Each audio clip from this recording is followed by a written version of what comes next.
मित्रांनो good morning. आज आपण न्यू हॉलंड ट्रॅक्टर पेट्रोल पंपावर घेऊन आलोय, कारण त्याच्यामध्ये पेट्रोल नाही आहे आणि हे लहान लहान मुलं पण मावलेल्या भेटण्यासाठी आले इथपर्यंत। बघा 2 बाटल्या आणलेल्या आहेत सोबत, त्याच्यामध्ये पेट्रोल टाकून घेऊ। त्याच्यात टाकायचं का? बरं चालेल, घे तिकडे।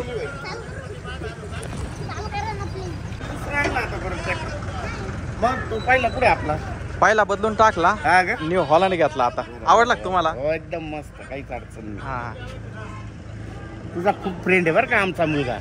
ते ना याच्यामध्ये टाकलं आपण पेट्रोल, पण पेट्रोल जास्त खातोय बरं का हा ट्रॅक्टर। तर त्याची काहीतरी सेटिंग असेल, ती काय माहीत नाही आपल्याला। काहीच पेट्रोल नाही राहिलेलं याच्यामध्ये, तर आता आपण पेट्रोल टाकून घेऊ। हे बघा, आता या बाटलीतलं आपण इथपर्यंत हे पेट्रोल भरलंय। याचं झाकण लावलं, आता आपण हे ऑफ करून ठेवू जरा। तुझं नाव काय दादा? वरद। तुझं नाव काय बाळ? राघव। तुम्ही दोघं पण माऊलीचे व्हिडिओ नेहमी बघतात का? रोज? अरे वा, शाळेत जातो, अभ्यास करतो ना पण? तिकडे आहे का शाळेत शिकायला? एक चांदुरी ओराजन नाशिक। याच्यामध्ये साधारण अर्धा लिटर येत असेल पेट्रोल बहुतेक। तर या बाटल्यांमध्ये आपण 1-1 लिटर पेट्रोल घेऊन टाकू। आता 100 रुपयाचं पेट्रोल घेतलं आपण।